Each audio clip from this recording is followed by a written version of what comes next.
Приятно очень находиться на борту этого замечательного светлого лайнера, флагмана круизного флота нашей страны, который носит имя моего деда. Несмотря на то, что мы находимся на крупнейшем и новейшем российском лайнере, какая-то очень здесь теплая и душевная, я бы сказал, семейная атмосфера.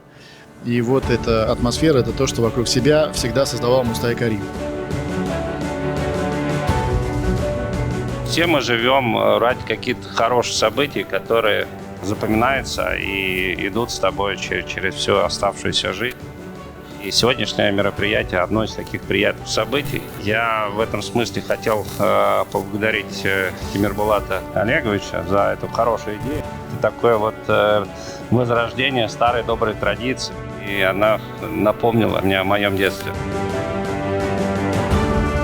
Мы тоже хотели выпускать марки, посвященные нашему пассажирскому флоту, нашим круизным лайнерам, но с 2013 года не было никакого серьезного информационного повода.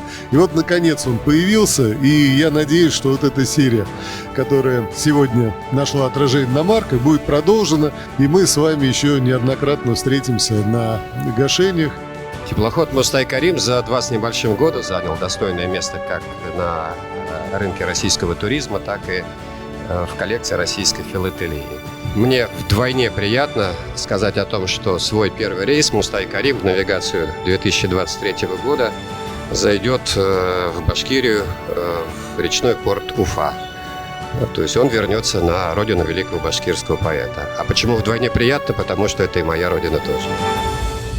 Очень рад видеть всех вас здесь. Я думаю, что, ознакомившись с лайнером вот так немножечко в блиц-режиме, вы примете решение совершить круиз и, естественно, добраться не только в Плес, но и, я надеюсь, и в Уфу тоже. Спасибо.